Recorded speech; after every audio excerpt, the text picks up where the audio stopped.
this week. It's a special episode, Brian, when we can announce a new record for offshore wind turbine size. This one will lightly brush the moon from time to time. Wow. Google continues to bet big on nuclear power. They say they need all that juice to power their AI data centers, which will continue to serve incorrect photos on Google searches of clean energy show host James Whittingham. That's shocking. I imagine a Robo-Taxi future and make some accurate predictions you won't want to miss because, Brian, as you know, I'm always right. And if I'm wrong, well, you won't have to worry about it for long because, yes, the four-wheeled robots may kill us all one day. Now, there was one part of the Tesla Robotaxi event that really surprised me. I didn't expect to see Arnold Schwarzenegger. Where am I? You're in a Johnny Cab. I mean, what am I doing here? I'm sorry. Would you please rephrase the question? Huh? How did I get in this taxi? The door opened. You got in. It's okay. Right here. Thank you for taking Johnny Cab. Thank you. Hope you enjoyed the ride. The fare is 18 credits, please. Sue me, dickhead.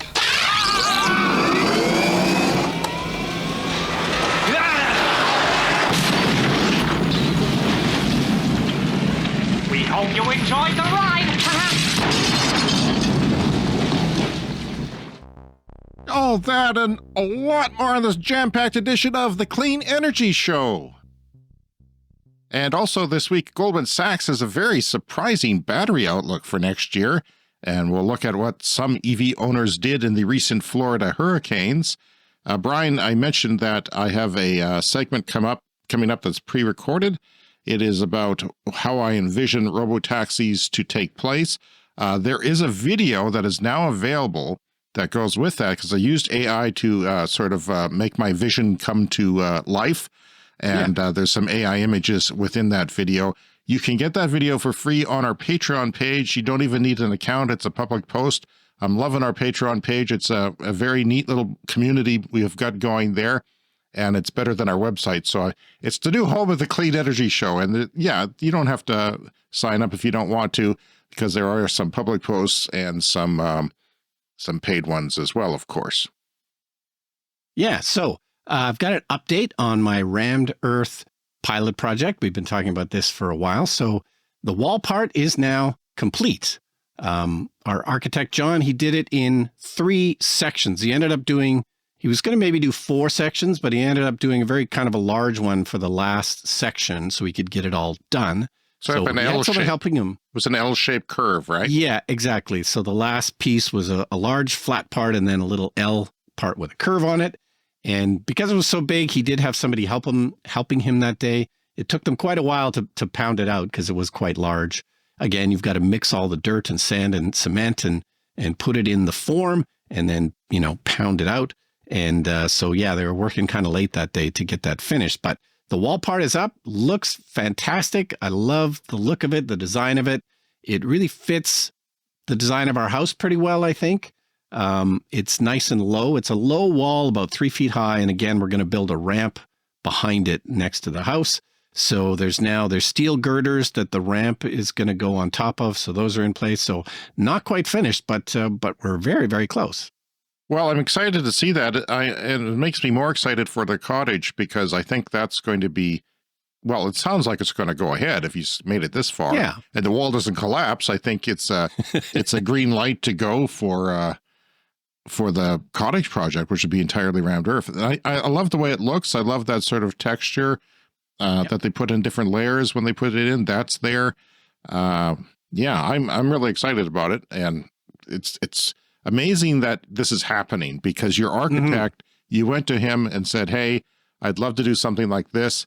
And now he's going to conferences in Vancouver and learning about making it and building it himself with his own bare hands. And who knows where this will go? You could start a whole movement. Yeah, let's hope. You could be Rammed Earth Stockton, known in the history books. But yeah, it seems difficult as a construction method to get started because there's just so many entrenched interests in construction. And, the main components of this are dirt. So, there isn't the same industry that's developed around rammed earth as the rest of the building industry. But some of it is the footing, a concrete footing, which you would have on any structure, garage, basement, you know, anything that's built has a concrete footing. And then there's a form that is not for concrete, not traditional concrete, it's for rammed earth that gets built. So, I mean, people can do that. This has to be better than most because it is the final display. Everything that, you know, it is what you see. You don't grind it down necessarily or cover it up with anything. So it's all there. So that's very interesting. Yeah, that's one of the benefits of building a house that way is the interior and the exterior are instantly finished. Like you don't have to worry about painting it, putting up siding. Just don't know how you hang pictures. Like. Well, yeah, there's a way. I know because I looked it up once, but there's a way. There's a way. But yeah, on the inside, you don't have to do drywall. You just, you know, and it's a nice, you know, earthy kind of tone to it. And yeah, I was worried how it would integrate into our house. We have Tyndallstone on the front of our house, which is like a limestone, you know, a rock that has, you know, fossils in it and stuff. It's a thing that's very common around here. And it's mostly kind of whitish grayish.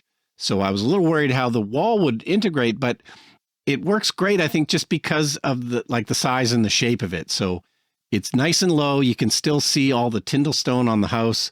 And yeah, he did a great job. It's really coming together. So we'll be putting all those pictures up once it gets completed. Maybe we'll make a video about it as well with the still images and you talking about it underneath. So that'll be up. And I'll definitely, if we build the cottage, I'll definitely make a video about that. But that, you know, that'll take years to actually, you know, follow all the That would be huge. That would be you know, our own YouTube channel just for that. I mean, that's a big deal. Yeah. So I just wanted to mention quickly our friend Lowell. We talked about this a couple of weeks ago.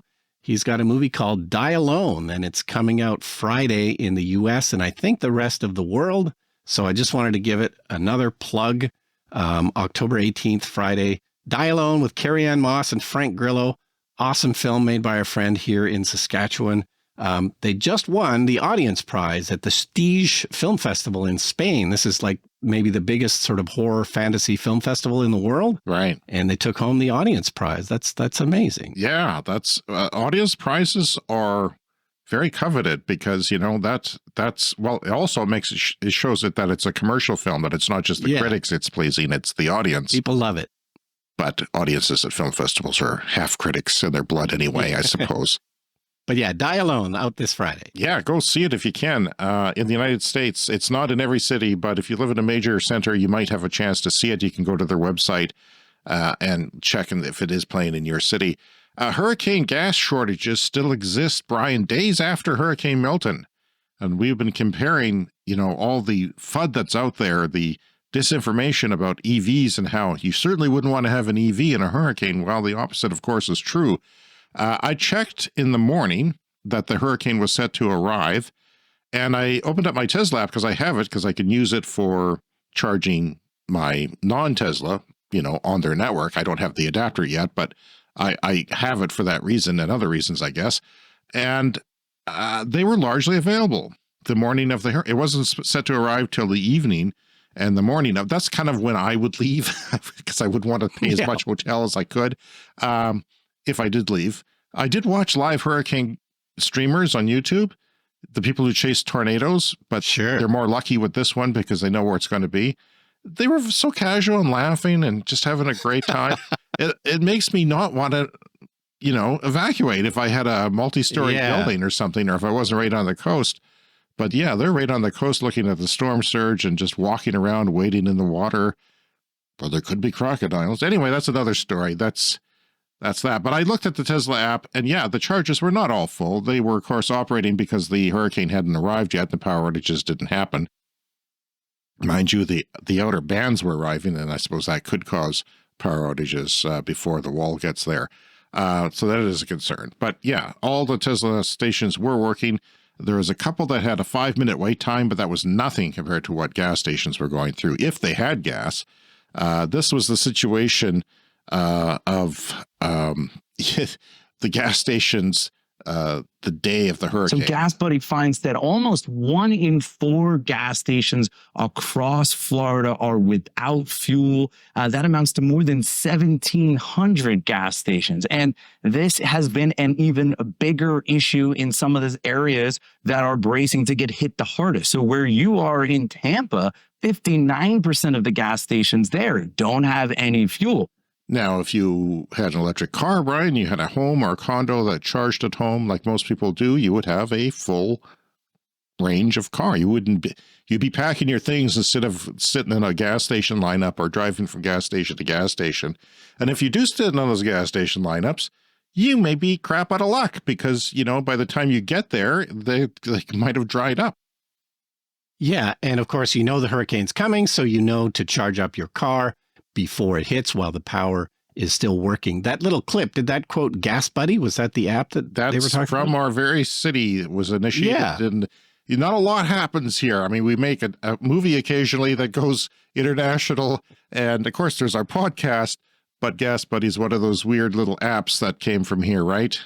Yeah, that's right. Yeah. But I find that they're very tied to the oil and gas industry, especially their pundits that go on TV are very bullish on oil and gas. So many gas stations, that's a lot that were out and in that particular area there. So most of the gas stations that were out in the evacuation zones because that's where it got hit the hardest. We had a clip last week that the highway patrol cars were escorting tanker trucks to gas stations. But how fast can a tanker truck really go, even with a police escort? That sounds like a nightmare waiting to happen. It didn't do a whole lot, but the governor, whose name I will not mention in case I burst into flames, he was giving away free gas. Temporary fuel depots to help ease the shortage brought on by Hurricane Milton. And so these are free for people. We're doing 10 gallons per customer. So you go, you get it, and you can be on your way. He says the state plans to open several more. People have been lining up for gas, but some stations have run dry. Officials are using the state's fuel stockpiles to replenish supply at gas stations. They're also providing generators for gas stations that remain without power. Yeah. Gas stations require power to pump gas. So if they're out of power, even if they have gas, you have to get a big generator in there to operate the building.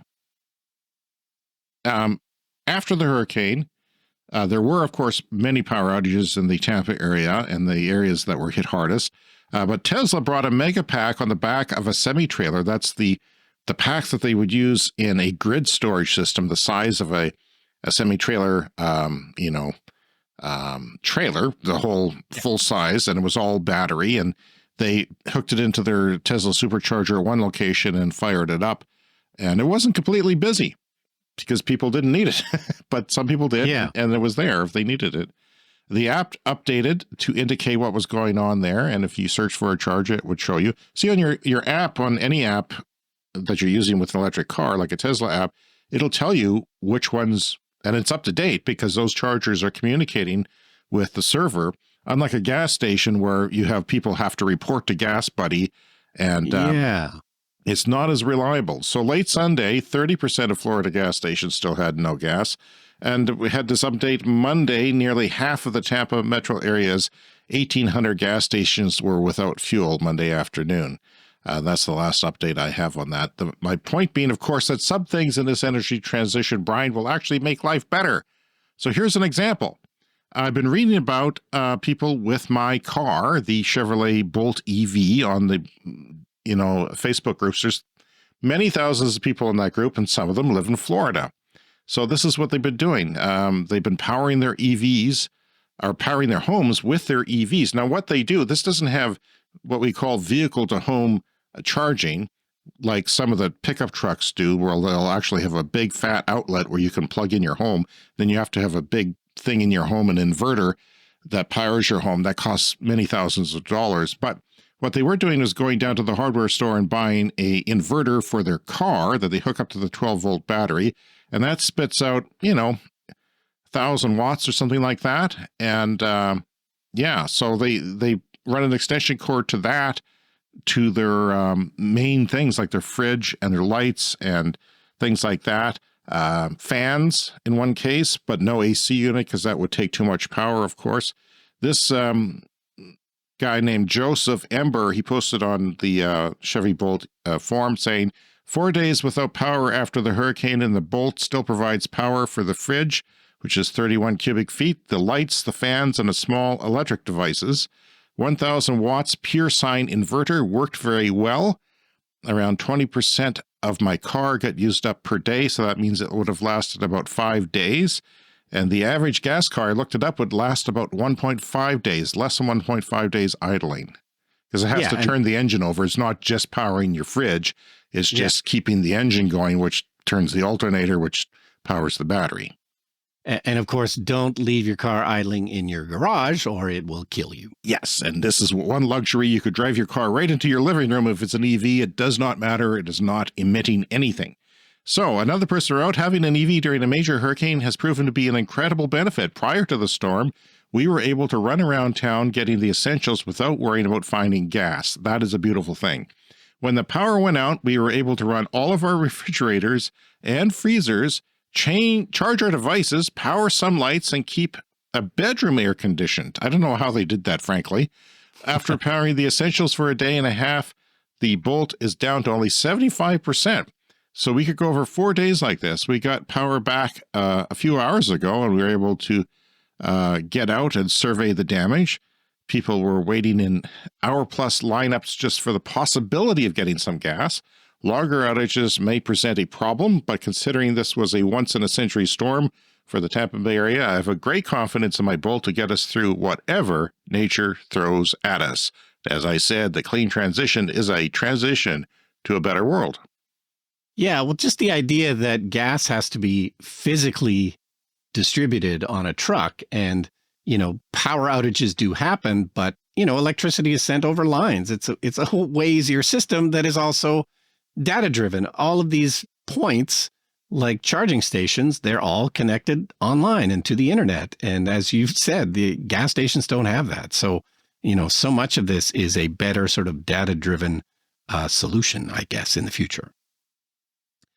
All right, so moving on from Power Magazine, Google continues to bet big on nuclear. They've inked a deal with Kairos Power for 500 megawatts of small modular reactors. These are molten salt reactors, and they're expected to complete this deal by 2035, with the first reactor coming online in 2030. So we've talked about this many times. Google and other computing companies need tons of power for AI. This is a thing that has really obviously exploded. I mean, just what you're using AI to do, James, needs a half of a nuclear reactor. Yeah, I apologize for that, but I'm using AI a lot for this podcast now. So this is a multi-plant agreement. These are smaller reactors, but they're going to build many of them. Now, the catch is that they haven't actually built one yet, and this is the thing with small modular nuclear reactors. They hoping to have the first one, sort of like a demonstration reactor, online in 2027. And so that will be the first one that this company has actually built. So a little bit of faith in there for Google in terms of, this actually working. But, they have carbon-free targets for the company. They want to be carbon-free by 2030. Now, I don't know the details of this. This is just speculation, but I imagine the agreement with Google, it's an agreement to buy power. That would allow the company to get bank financing, I assume, for the reactors. So if this somehow doesn't work or it's massively delayed, it'll be more like the bank and the company that's on the hook than Google. So I imagine Google is just... They're playing the odds. They want to have many different options. And of course, if it doesn't work or it's massively delayed, they'll just have to build more solar, wind, and batteries, which is, a thing they're already doing. But, probably not a lot of skin off their teeth to kind of add this nuclear to their plans. Yeah, and they don't want to fall behind. They don't want to lose out to the competition on the AI race. And AI is doing a lot of things already. I can't even imagine what it's going to be doing in a few years. And they need gobs and gobs and gobs of power for it. and they want it to be clean. So this might be the boost that nuclear needs to, get a foothold. And otherwise, private companies are not funding nuclear until AI came along. I mean, they were, but they had government backup. So these recent things may be different, like the restoration of 3 Mile Island and things like that might be different where the government is not involved. Yeah. So, there's no way to know for sure how it's going to play out.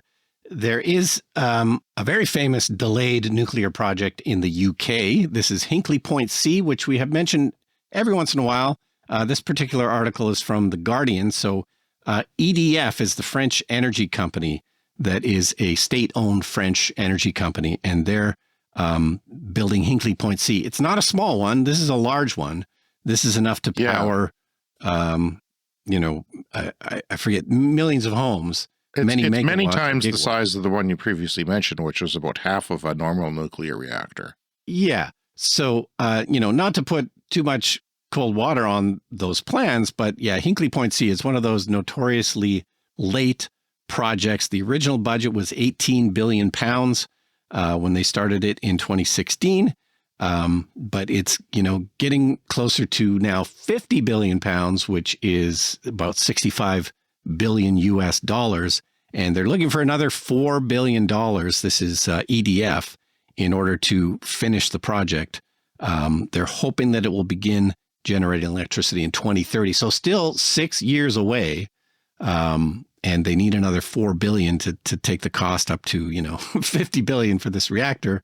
So, for their sake, I hope it works. Absolutely. I hope it works. It's one of those big cost overruns because they are not building nuclear reactors anymore. There's been a long pause. There's not the workforce, the expertise, and the safety regulations have become so stringent that it becomes more and more difficult to do that. Yeah, and the article mentions Brexit as well, that Brexit has made it more difficult to get the sort of skilled workers that they need. So, possibly that's another problem. So France has a big nuclear fleet, and they probably aren't able to bring those people over as easily as they maybe could have before Brexit happened. Well, Brian, the biggest offshore wind turbine has now been announced, and it is blowing the other ones literally out of the water because, yes, it's offshore. Our last announced largest wind turbine, I believe, was 22 megawatts for one turbine, which is crazy because that powers a lot of things. Like one swoop would power a home for like 2.5 days. It's crazy. And then I remember we've covered ones, they were 14 when we started the show. Then there was this big 16 announcement. It was going up by twos, it was 18, then 20. Well, now they've proved us wrong and jumped all the way to 26. Yes, 26. The largest operating one in the world is currently 18 megawatts, which just went online. But this one has jumped past that at 26. Dongfang Electric in China has produced a 26 megawatt offshore turbine, like off the line. Like it's not installed, but it's been manufactured. And companies, the reason this is happening is they're grappling with price wars due to strong competition. And if you have just one giant turbine instead of a bunch of little ones, the costs of installing a wind farm offshore are less. And plus it picks up more wind from higher altitudes. Yeah. I mean, we keep thinking we're going to reach the limit on these things, but yeah, there was a lot of talk that we already had because experts in these stories before said, well, that's about her. That's there. It's not going to go any larger than that. Well, it's 31% bigger than the previous record of 18 megawatts, 31% bigger. And it surpasses even the largest models announced, which is what I mentioned, up to 22. According to Bloomberg NEF data, turbine manufacturers are looking to increase the size of equipment, as I said, to reduce the cost of generating more power from fewer units. Lower prices are still needed, though, Brian, because the technology remains more expensive than fossil fuels in some parts of the world, such as coal. So, yeah, it's important that wind do that, but it's also, if you're going clean, it is an important part of the mix with solar because it does spin during the night and during cold weather in the winter. It is said that the blades were 310 meters in diameter. That means the whole sweep area is 3 football fields long, essentially. In other words, it would take me an afternoon to walk it pretty much. Separately, Chinese wind turbine manufacturer CRRC Corp said last week that it had produced the largest floating wind turbine for offshore wind with a capacity of 20 megawatts. Now, this is really good news and surprised me because floating is usually associated with small turbines. And there's many parts of the world where the continental shelf is not high. So you can't just go off the shore by a few kilometers and drill into it and put up a turbine. You have to have it floating. Japan is an example. The west coast of North America is an example. So I didn't know they were that big. I mean, that's incredible, actually. So yeah, 20 megawatts from one turbine that floats. Now it is sometimes, I think they do, of course, anchor them into the sea floor, but they're not, there's no concrete foundation sitting on bedrock or anything. It's actually just drilled in and held there with cables. Very impressive. So the actual, the separate exciting news for the places without, a high continental shelf, this is kind of a surprise, a little bonus there for it. Hey, let's step into the mailbag now. All right, so this comes from our Patreon page, which we were mentioning earlier. This is the new thing we launched recently.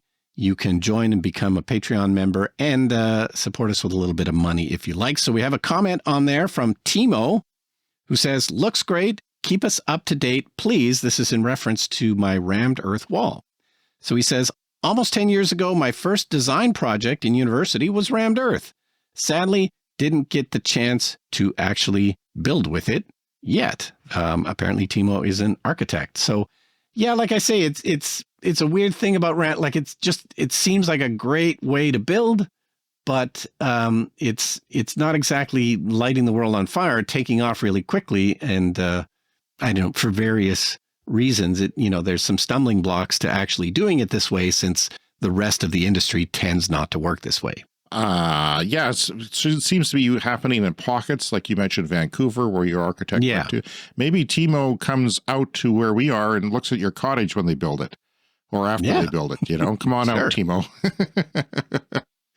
It sounds like something that this person, Timo, would be extremely interested in, being an architect and having studied it in university or designed one in university. So yeah, it's happening. Brian is reviving the technology and keeping it going. It's to me, it's a bit analogous to, when we make films. James and I have a film background. I always preferred like working with a smaller crew, and then you can take longer to make your movie. But the industry standard is no, you get a 40-person crew, you get a 50-person crew, and you try and shoot the film as quickly as possible. Rammed earth is more like the first way. You have a smaller crew and it takes a lot longer. But the costs hopefully end up to be similar, because it's, short with a small crew, or a regular house, you have a large crew and you build quickly. Now, do you know how it would work if they built your cottage? Because your cottage is 2 hours away. It's in a small provincial park town or village, or even, where would people stay? Like, where would your architect stay? Yeah, there is a couple of hotels around, so I imagine that would work. Or, camping, I guess, if you were desperate. But how long would it take? Did you ever discuss that with them? No, we haven't figured that out. Based on this wall, it'll take a couple of weeks, I would think, at least, maybe a little longer. That's for the main to part, do the wall. And then you have to do electrical. Like, how does the electrical work? The electrical has to be laid within those forms. I believe you put conduits into the rammed earth so that you can feed the cables through. So you do as much of that built into the walls as possible, I believe. Okay, here's what I think you should do. I think you should have an electrical outlet in your toilet for a bidet, an electric bidet. Okay. You can buy them at Costco, Brian. I'm telling you, it's worth it. You have no idea. Yeah.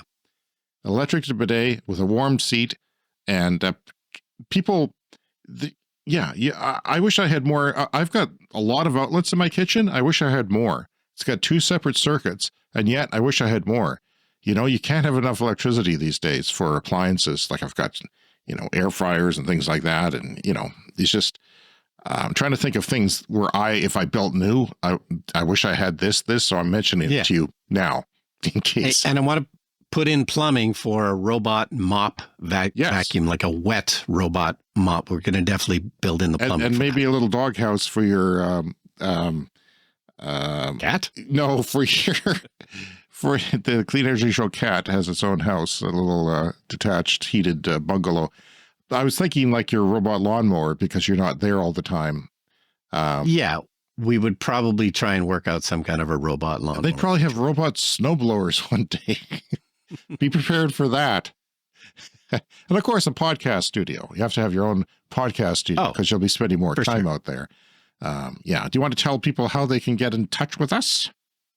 All right. Well, you can contact us many different ways by email, cleanenergyshow@gmail.com. And you can leave us a voicemail. That's speakpipe.com/cleanenergyshow. And of course, you could join our online community on Patreon. And there's free public posts, but you can also join to get access to other stuff that's not available everywhere. That's right. Join our Patreon today as a paying member and get exciting perks like our monthly bonus episode for all Clean Club members.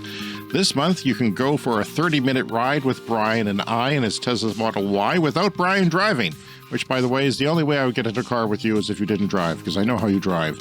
All tiers have ad-free episodes with higher audio quality and exclusive access to the Clean Energy Show Discord server, discounts at our merch store, exclusive days early access to our content, behind-the-scenes material, and private updates, and all in one centralized place, which I'm loving, away from the chaos of social media, which is nice, especially these days.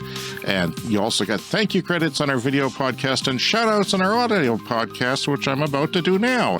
This week, we're thanking our Patreon member, like Timo, that we heard from earlier, Kellenberger, whom we just heard from, and Sean Hines and Bob Armstrong and Green Bastard, who are all members of the Clean Club and get shout-outs on our audio podcast from time to time, and thank you credits in all of our long-form videos.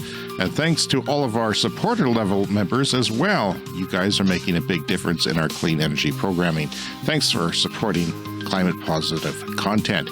You can also support the podcast, if you'd like, by getting a Clean Energy Store product, a t-shirt or something, and we'll make a few bucks off that when you order those. That link is in your show notes as well as the Patreon page. And yeah, and Brian, here's a clip of Google's Notebooks AI podcast deep dive looking at our Patreon page for the Clean Energy Show. I thought that was funny. We're talking Patreon page deep dive. Nice. Yeah. And specifically for this show called the Clean Energy Show. I've heard of them. They're doing some really interesting stuff. Yeah. And their Patreon, it's like this treasure trove of like bonus content and insider info. That makes sense. A lot of podcasts are using Patreon these days. It's a smart way to connect with your most dedicated listeners. Right. Give them that like exclusive experience. Totally. Especially with clean energy. It's such a hot topic right now. Yeah. People are really eager for those like insider perspectives. Yeah. And keeping up with all the new developments. Exactly. And the Clean Energy Show, they're not shying away from anything. No, yeah. They're all over the place with their episodes. Like they have solar tech policy debates. Uh-huh. But the one that like totally grabbed my attention, their deep dive on Tesla's Robo-Taxis. Oh, wow. And like they didn't just talk about it. They took their Patreon subscribers on an actual test drive. No way. Yeah. Using Tesla's full self-driving beta. Oh, man, that's wild. That must have been a trip for those subscribers. I know, right? Talk about immersive content. I can't even imagine. What an endorsement. And then they went on to realize they're not human and had an existential crisis. Yeah. Yeah. It's hard to believe, but yeah, those are not real people. Those are But they could be, Brian. Google's. They could be. They could have the same reaction to our lovely Patreon. They're like my new favorite podcast. It's amazing. All right. Okay, so moving along, Mexico's new president is looking to go big on electric vehicles. So we did mention this when it happened. They have a new president, Claudia Sheinbaum, and the president is looking at creating more of an EV industry in Mexico. So there's been cheap EVs coming in from China. They haven't been shut out like they have been here in Canada and the US. And, you know, these are inexpensive Chinese EVs, which are pretty decent, but the new president of Mexico wants to develop a whole supply chain and industry for EVs so that everything can be done in the country, as much of it as possible.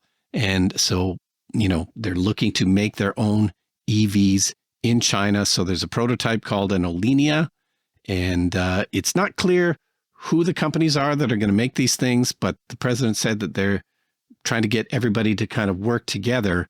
And as we know, it isn't just one of the great advantages China has is the entire supply chain. So that's a part of what this initiative is about, is making sure that everything is available as much as possible in Mexico. And there can be a real serious, inexpensive Mexican EV, hopefully in the future. Now, easier said than done. Now they actually have to execute that. And but, nevertheless, I think it's really interesting that the new president, obviously very clean energy focused. Former climate scientists, retired climate scientists, very rare for that to happen. Well, probably the first time, I'm guessing, ever in a major state in the world, or any state in the world. What am I talking about? Yeah. So it's going to take a few years, but, look out GM and Ford, because, the Mexican-made EV or car of any sort can come into our market without punishing tariffs because of the free trade agreement, the North American free trade agreement. Yeah, so BYD, they're already selling the Dolphin Mini in Mexico. This is for around $20,000, which is a very reasonable price. They're going to sell about 50,000 of those this year in Mexico, and then hoping to do 100,000 next year. So the Chinese car makers are already there. So, they have their work cut out for them, but it's a different strategy than Canada and the US, which is just, putting in tariffs and keeping out the Chinese competition. Now, this isn't the only place that this is happening. This is happening in India and, other countries like Vietnam. So this is happening in a way because the cars are simpler, and you can bring in the parts and the batteries, or you can start a battery plant. This is something that, oil doesn't see, and the legacy automakers don't see. So look out. This is coming, and it's going to be a big deal, I think. It's going to take a few years, but it's going to be a big deal. Yeah, way more moving parts in a gasoline car versus an EV at kind of a ridiculous level. So technically simpler, and yet still difficult to kind of ramp all this stuff up. All right, we've arrived at the pre-recorded segment for a Robotaxi future as imagined by me. Now, why do we talk about this stuff? It's because it is important for the climate to decarbonize transportation. And we see, and many futurists and analysts have seen, that if cars could drive themselves, that they would become cheaper because you don't need a driver. They would be electric because the electric cars last, 1.5 million miles now, I think, or kilometers, one of the two, but it's a lot longer than normal cars are expected to last, the batteries. And if you replace the seats from time to time and things that are worn out and buff them out from scratches and so forth, then they could, the economics of it are incredible. And if you have a really large robotaxi fleet and you are dominating the world, say there's a Microsoft and an Apple software out there, then you buy your own solar. You buy solar farms to power these fleets. And that becomes even cheaper then when you're powering them from your own energy. So the Tesla event happened. I don't know what you thought about it. A lot of analysts and even Tesla analysts were disappointed because there was no details. There wasn't a lot of details. They unveiled this futuristic two-seater. But, my criticism is this. Right now, it's a couple of passengers in Ubers. That's normal, right? But in a world where robotaxis do take over most of the miles traveled by people in North America, for example, that's going to be your soccer mom family, soccer dad family of 4 kids, all piling into a two-seater and taking 3 cars. No, we need to, if the world becomes a robotaxi world, then you're going to need larger vehicles. They did showcase a bus that held 20 people. A lot of people think they're never going to make that, though. Another thing is it doesn't have a port on it, Brian. You can't charge it with a plug. It only charges wirelessly. Now, wireless charging has been around for a long time. It adds weight to the vehicle, and there is a loss in efficiency, which has improved a lot with technology over the last 20 years.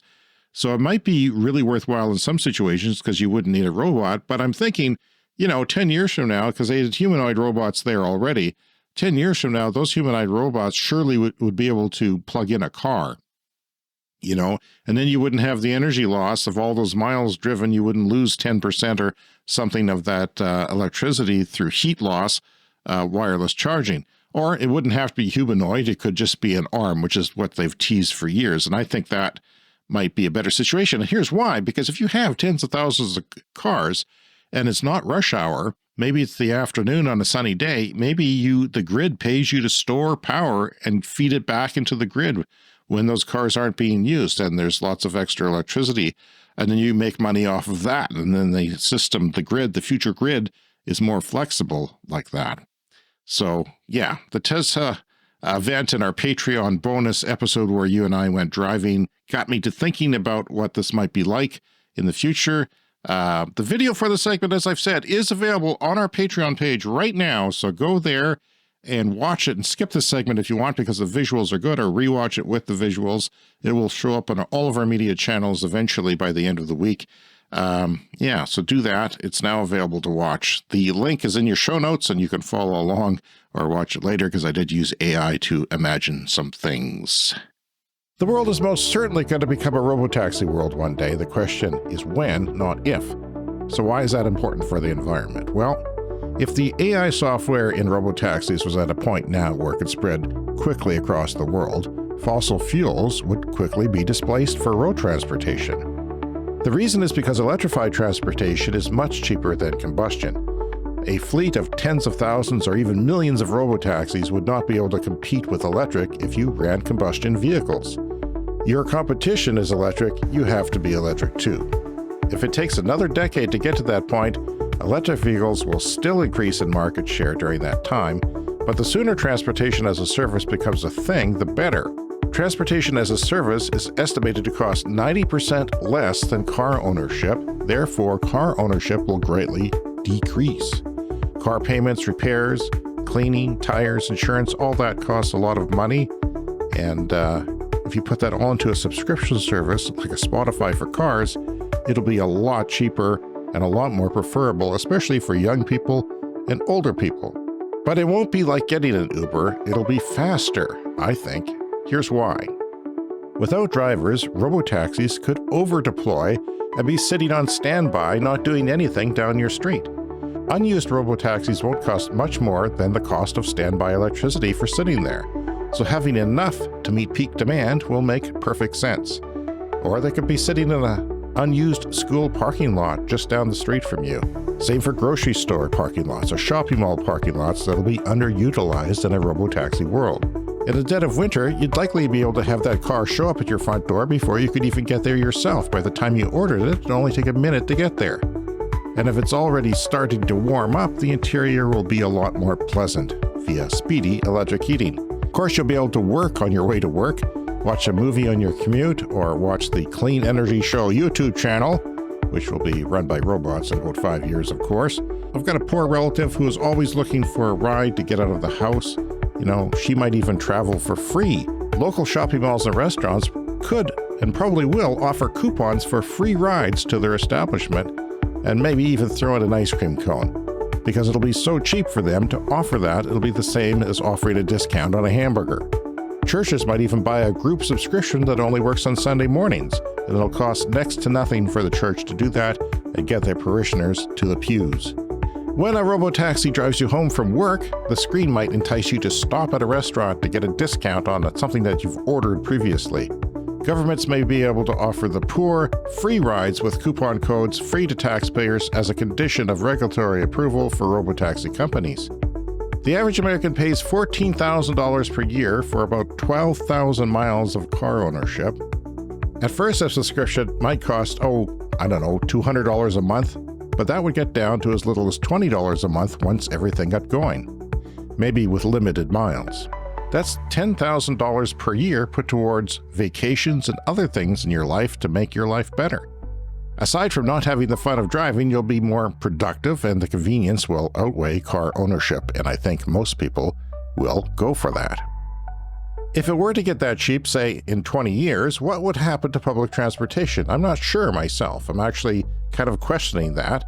Regulations might need to be put in place to encourage the use of trains, buses, and subways instead of individual cars. However, I think buses as we know it might not survive this transition. Train and subway stations could be made to integrate electric robo-taxis right inside their buildings for climate-protected pickups and drop-offs. In fact, apartment buildings and shopping malls could both integrate interior use of robo-taxi pickup and drop-off. With no emissions, why not? Maybe if you're elderly, the car could drive you right to the store inside the mall. When my mother got older, she only drove when absolutely necessary and when the weather was perfect. This affected her quality of life. In the future, the elderly would get out more and do so safely. In small towns where it's not economical to have a taxi service, a robotaxi that sits most of the time will be viable without a human driver. The elderly will more easily and more often get out of their homes and go to the store, the bank, or the beauty parlor, which will be run by robots, I assume. Musk and others have predicted that robotaxis will be 10 times safer than human drivers. But why not 100 times or 1,000 times better than the best human drivers? Technology will keep advancing to keep passengers safe. At some point, the cars will speak to each other wirelessly. I think we can do better than 10 times safer. Why will robotaxis be cheap? Well, there's no human to pay, obviously. Vehicles will be electric and will last up to 1.5 billion kilometers according to current battery manufacturer statements.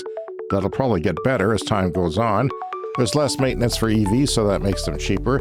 And if you say you have a fleet of tens of thousands of EVs at a city, you will power them by building your own source of energy, which will be cheap, abundant solar. Parked cars plugged in will power the grid and earn money from that service during peak times when they are not driving. This is why Tesla's wireless charging plans may not make universal sense unless, of course, wireless can be done two ways. I'm not sure about that right now. Parking spaces will be freed up, and that'll free up like almost a third of the landmass of many cities, offering us a once-in-a-lifetime opportunity to reshape the urban landscape. Los Angeles, for example, has enough vacant parking space to fit 3 cities the size of San Francisco. With the right policy, they could give way to green parks instead of parking lots, walkable streets, communal spaces, but especially more affordable housing that is centrally located. Autonomous transportation is coming, the only question is when.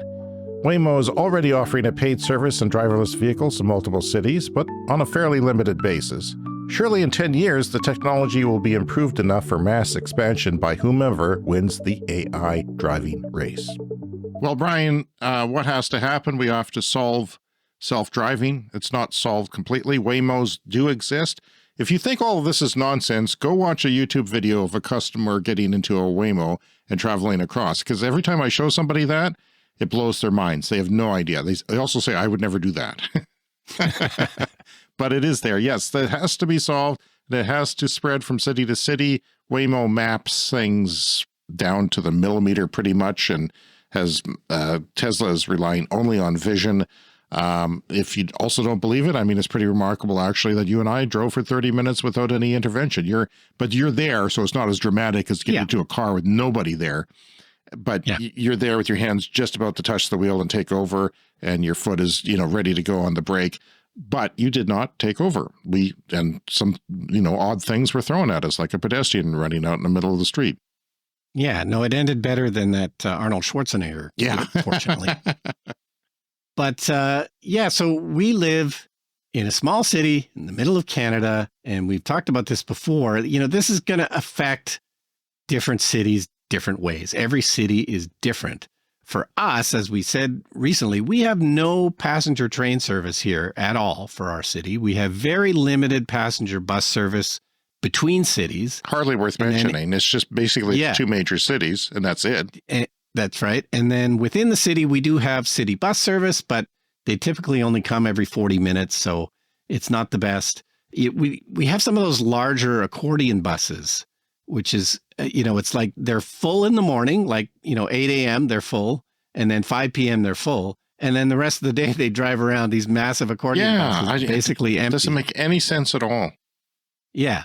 So for our city, like those 2 products, like the Tesla Robo-Taxi that they announced, and then the bigger sort of passenger van. Like for a place like where we live, like that would solve like 99% of the transportation things. But in larger cities that have subways, guess what? You're going to still keep using the subway, I think, for most of your rides, which would be a good thing because too many of these robo-taxis on the road and we'd end up with an even worse traffic congestion than we have now. So it's going to affect every place differently, but a robo-taxi future is a cleaner future. Yeah, that's why I worried about it, because I imagined myself when I lived in Toronto for a year, I was fairly centrally located, but I was, a subway ride from downtown. And I'm thinking, I don't like the subway. This is before COVID. People sneezed a lot and you're packed in like sardines. Maybe I would just take a robo-taxi all the way downtown and I wouldn't take the subway, and maybe everyone else would do that. So I think, like I mentioned in the video, I think government regulation and policy is going to have to make it so that people don't just use robo-taxis, or the roads will be clogged with individual commuters. So you'll have to step in and regulate that. Yeah, the thing I liked about living in Toronto is just that you had lots of options for transportation. Like I owned a car for a while when I lived in Toronto, but then you wouldn't always take the car because where you're going is difficult to park. So even though you own a car, you might still take the subway. I would ride my bike many times, and the bike lanes have improved a lot in Toronto since I lived there. So biking in Toronto has gotten really good. There's streetcars as well. I love streetcars because, it's not going into the dank bowels of the earth. You stay on the surface and it's just a little more airy, a little more face, and the sun shines. And it's on rails, so it's a smooth ride. Anytime you get on a bus, of course, it's often going to be bumpy and crazy. But, big cities will have lots of transportation options, including, robo-taxis eventually. Yeah, and people pay a lot of money for parking in big cities. And that's one more thing that I didn't even mention is parking. That can be, a significant chunk of money. Okay. All right. So moving on, Nevada, right? It's Nevada, not Nevada. You say Nevada, I say Nevada. Okay. Nevada is getting the world's first lithium sulfur battery Gigafactory. So every week there's massive announcements. This is a $1 billion lithium sulfur battery factory in Reno, Nevada. It's going to eventually produce up to 10 gigawatt hours of batteries. Starting in 2027 is when the first batteries are expected to come online. They're going to do the cathodes and the anodes. So lithium sulfur batteries, they have some advantages, like they are lighter. They're 40% lighter than lithium ion batteries. And you don't have to worry about nickel, which is expensive and often imported, cobalt or graphite. But according to Electrek, there's still challenges to address, like a shorter lifespan for these batteries and perhaps less stability than lithium ion batteries. So it's a little surprising they're building a $1 billion factory with maybe not all the kinks worked out in the lithium sulfur technology, but still it's yet another kind of green factory announcement. One of, these happen all the time. We don't always mention them because there's just so many of them. That's right. And we'll see how it does. The energy density is lower. There's still some things to be worked out, but it's exciting news. And coming up next, it's the lightning round.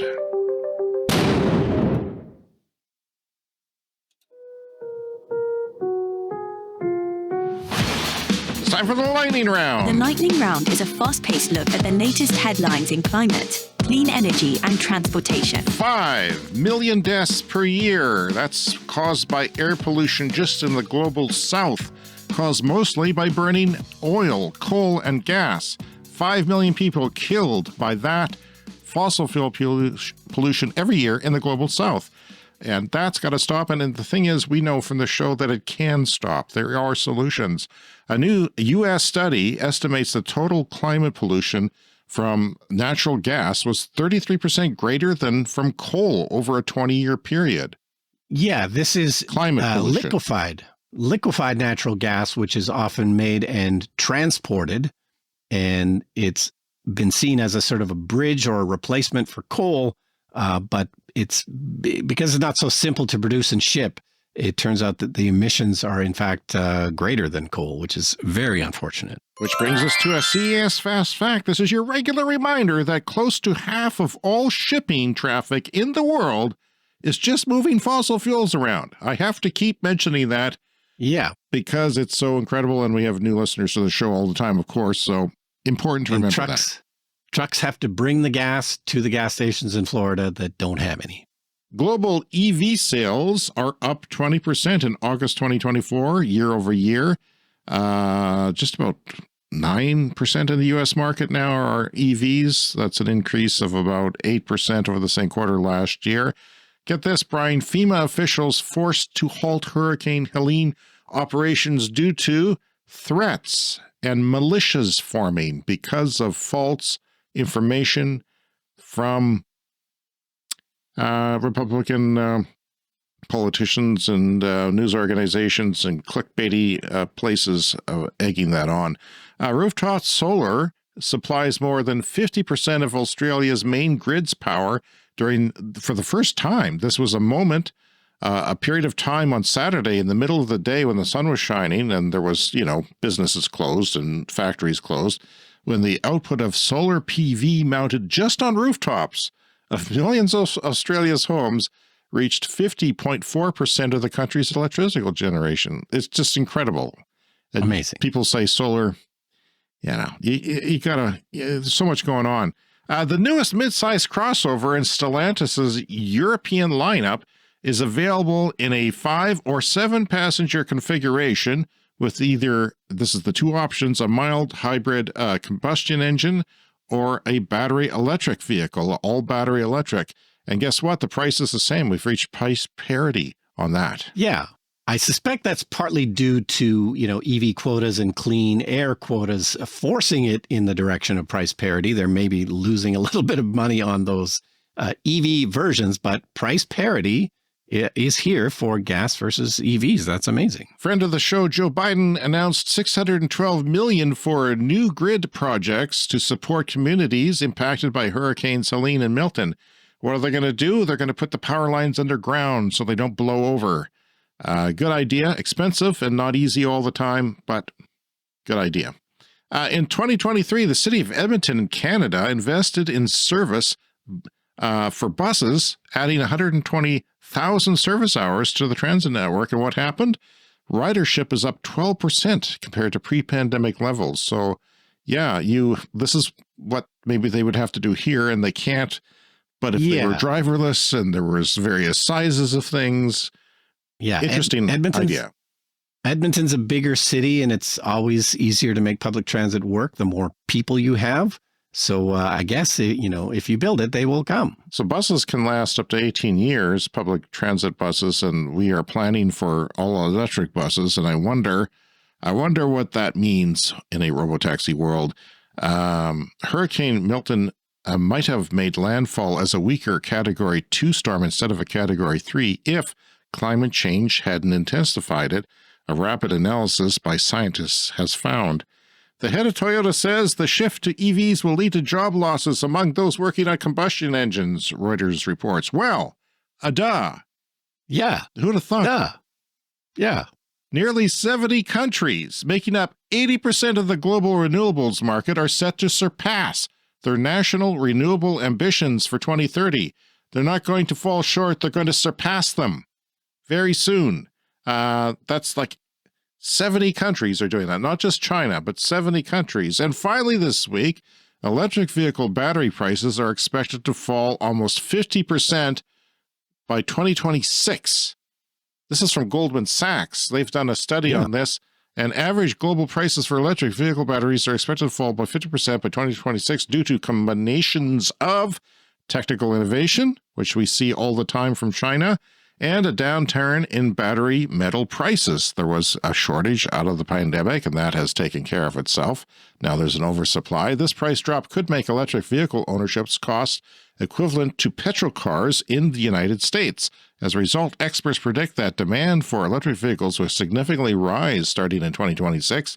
The decline in metal prices, including lithium and cobalt, is a significant factor contributing to the falling battery prices.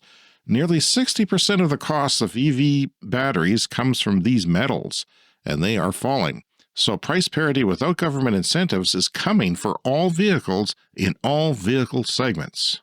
Yeah, so the price of batteries is always dropping, but a further 50% drop by 2026, that is potentially a very, very big deal. And if Goldman Sachs is correct, that's going to happen. All right, and that's the show for this week. You can contact us, cleanenergyshow@gmail.com.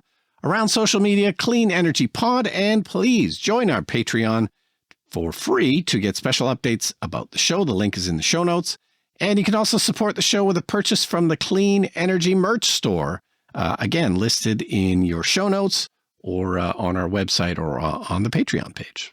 Become a paid member of our Patreon or YouTube channel to get exciting perks like our monthly bonus episode, ad-free episodes, and much, much more.